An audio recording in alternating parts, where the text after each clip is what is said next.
सभी को जय मसीह की। प्रेस द लॉर्ड भाई और बहनों, आइए हम लोग परमेश्वर की जीवित वचन में से देखेंगे और थोड़ा थोड़ा करके हर एक विषय को हम लोग जानेंगे कि परमेश्वर ने वचन के द्वारा अपने हृदय को जो खोल के हम मनुष्य के सामने रखने चाहते हैं, उस हृदय के बारे में हम लोग जानें, क्योंकि परमेश्वर ने हम सबों को बहुत बहुत सारा प्रेम करते हैं।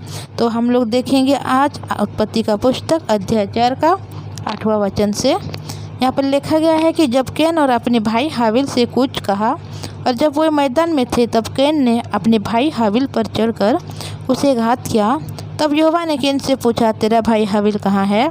उसने कहा, मालूम नहीं, क्या मैं अपने भाई का रखवाला हूँ। जब देखिए इस वचन को जब हम देखते हैं तो यहाँ पर क्या कर रहे हैं, जब परमेश्वर के पास जाकर दोनों भाई ने वहाँ पर भेंट को चढ़ा रहे हैं, तो उसी समय जो कैन की भेंट है, जो भूमि की ऊपर तेजस भूमि श्रापित थी, जिस वजह से परमेश्वर ने उसकी जो भेंट को ग्रहण नहीं किया, तो उसी समय ने और जो हाबिल था उसका भेंट को परमेश्वर ने ग्रहण किया।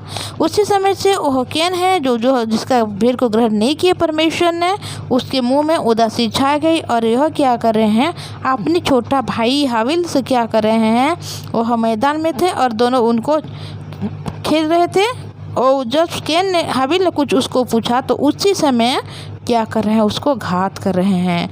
और यहोवा ने उस बात को जानते हैं, तो उसी समय परमेश्वर ने पूछ रहे हैं कि तेरा भाई हाबिल कहाँ है? तो उसने बोल रहा है कि मालूम नहीं, मैं अपने भाई का रखवाला हूँ। देखिए यहाँ पर सिर्फ परमेश्वर ने पूछा कि तेरा भाई कहाँ है, तो उसी समय वो क्या हो जा रहा है, गुस्सा हो जा रहा है कि बोल रहा है कि मैं नहीं जानती, क्या मैं उसका रखवाला हूँ, ऐसे बोल रहा है। तो उसने उनसे कहा, तूने यह क्या किया? तेरे भाई का लहू भूमि से मेरी ओर चिल्ला कर मेरी दुहाई दे रहा है, इसलिए अब भूमि जिसने तेरे भाई का लहू तेरे हाथ से पीने के लिए अपना मुंह खोला है, उसकी ओर से तू श्रापित है। देखिए यहाँ पर क्या हो गया भाई और बहनों, परमेश्वर ने कितने खूबसूरत से इस पृथ्वी को बना लिया, आकाश को बनाया, पेड़ पौधे, नदी झरना, हर एक विषय को बनाया, खूबसूरत पृथ्वी को। जब हम देखते हैं इस प्रकृति को हमें कितना शांति, कितना खुशी हमें मिलती है।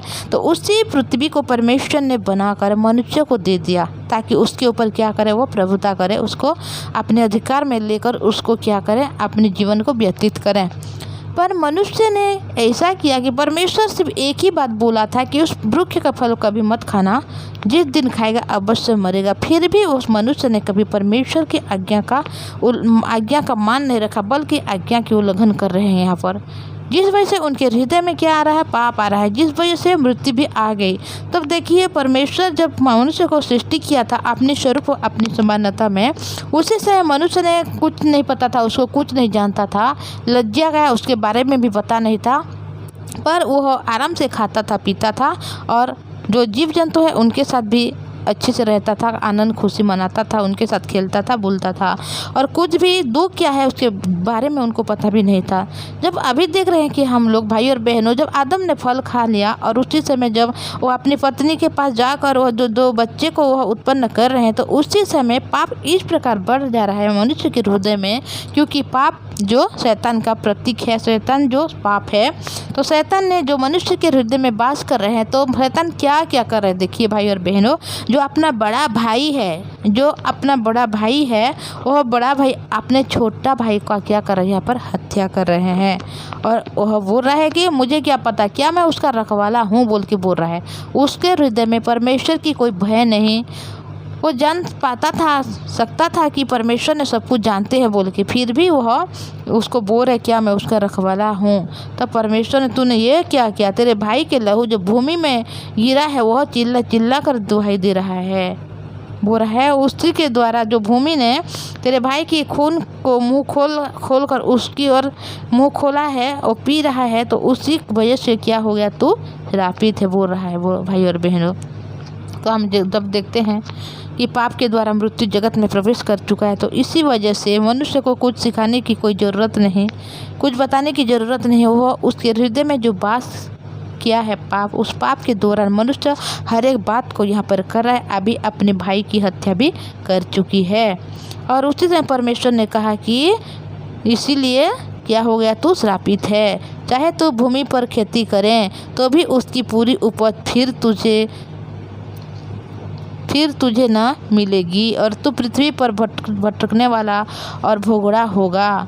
जब कैन ने यहोवा से कहा, मेरा दंड सहने की बाहर है। देखिए परमेश्वर ने यहाँ पर फिर वह क्या कर रहा है, उसको दंड दे रहे हैं कि जिस भूमि में तूने तेरे भाई की लहू को बहाया है और तेरे भाई को जो तूने घात किया और उनकी हत्या की, इसी वजह से जो भूमि है तेरे भाई की लहू को पी रहा है, तू श्रापित है। और जिस भूमि की तेरे भाई की लहू को पिया है, उस भूमि में तू जितना भी खेती करे तो भी पूरी उपज फिर तुझे कभी ना मिलेगी। तब देखिए भाई और बहनों, इस समय जब हम लोग चाषबास करते हैं तो हम जितना वहाँ पर खेती करते हैं, जितना भी हम लोग वहाँ पर खर्च करते हैं, क्या उसके हिसाब से हम लोग उस उपज को पाते हैं? क्या नहीं पाते हैं भाई और बहनों। कोई भी एक मनुष्य है जो जितना वो आस करता है उससे कम ही उसको मिलता है, क्योंकि ये परमेश्वर की जो दंड है जो उसने किसको दिए थे, कैन को दिए थे। तो उसी वजह से अब क्या हो रहा है, उसकी उपज पूरा संपूर्ण रीति से नहीं होती है। और वहाँ पर बोल रहा है परमेश्वर कि तू भोगड़ा कहलाएगा और हमेशा भटकता रहेगा। और कैन यहोवा से बोल रहा है, मेरा दंड सहने की बाहर है। देख तूने आज के दिन मुझे भूमि पर से निकाला है और मैं तेरी दृष्टि की आड़ में रहूँगा और पृथ्वी पर भटकने वाला भोगड़ा रहूँगा, और जो कोई मुझे पाएगा मुझे घात करेगा। मैं अगर ऐसा रहूँगा तो मुझे सब लोग घात करेंगे बोल के बोल रहे हैं। इस कारण यहोवा ने उससे कहा, जो कोई कैन अर्क से घात करेगा वह उससे 7 गुना बदला लिया जाएगा।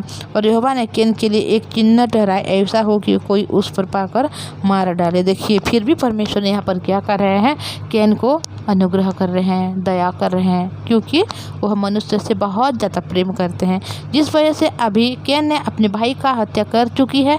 फिर भी परमेश्वर ने जब उसको एक दंड दे रहे थे तो उसी से परमेश्वर ने बोल रहा है, अगर कोई कैन का घात करेगा और उससे क्या होगा, 7 गुना बदला लिया जाएगा बोल के बोल रहे हैं, क्योंकि परमेश्वर प्रेम है। अभी तो हाबिल ख़त्म हो गया, तो कैन के द्वारा परमेश्वर और भी क्या करना चाहते हैं हम लोग थोड़े थोड़े करके आगे देखेंगे भाई और बहनों, क्योंकि ये परमेश्वर की जीवित वचन है। हम जितना देखते हैं, जितना सुनते हैं, हमें इतना खुशी लगती है, इतना आनंद हमें लगती है। तो आइए हम लोग प्रार्थना करेंगे।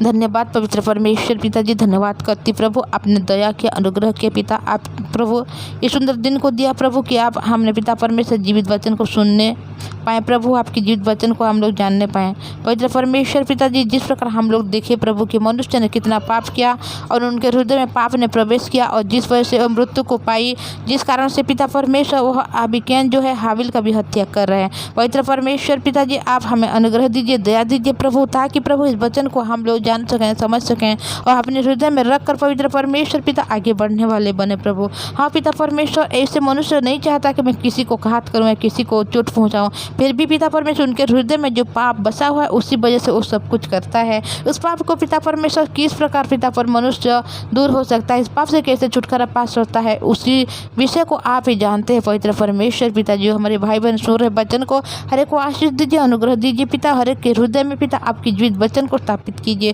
ताकि हर एक दिन आपकी जीवित वचन को सुनकर प्रभु अनुग्रह को पाए, आशीष को पाकर प्रभु उनके जो डेली जीवन में व्यतीत करते हैं प्रभु, उनके जो जीवन में पिता परमेश्वर कोई भी परेशानी, दुख है, समस्या है पिता, आपके वचन की ओर खड़े होकर प्रभु हर एक जो परिस्थिति से उन लोग विजय पाने वाले बने। पवित्र परमेश्वर पिता जी, आपने संभाल कर रखा हर एक विषय के लिए धन्यवाद करती हूँ। हमारे भाई बहन को आपने आशीष किया प्रभु, इसलिए धन्यवाद पिता। उनके हर एक काम में सफल कीजिए, उनके पढ़ाई लिखाई में सफल कीजिए, उनके जो जॉब में नौकरी में सफल कीजिए प्रभु, जिसके पास नहीं है हर एक विषय को दीजिए। सुसमाचार के लिए पिता उनके जीवन को पिता ऊपर में उठाइए, ताकि आपकी सुसमाचार के लिए उन लोग बचने वाले बने पिता, सुसमाचार के लिए अपने जीवन को व्यतीत करने वाले बने। उनके परिवार के हर एक सदस्य को आपके हाथों में देती हूँ। जो रोगी है, जो बीमारी है पिता पर उनको आप चंगाई दीजिए, जो दुखी में है पिता उनके दुख को दूर कीजिए, जिसके पास कोई आशा नहीं उनको आशा में भर दीजिए। पवित्र परमेश्वर पिता जी, आपने हमारे हर प्रार्थना को सुना और उत्तर दिया, धन्यवाद। धन्यवाद के साथ प्रार्थना प्रभु यीशु मसीह के नाम से मांगती हूँ, आमीन। सबको प्रेज द लॉर्ड। जय मसीह के भाई बहनों, आप हमारे चैनल को सब्सक्राइब कीजिएगा, ताकि डेली ऐसे वचन को सुनने पाएंगे और परमेश्वर के अनुग्रह को पाकर अपने हर एक कामों से, हर एक समस्या परिस्थिति से आप क्या होंगे, विजय होंगे। तो इतना ही बोलूँगी। सभी को प्रेज द लॉर्ड। जय मसीह की। Thank you.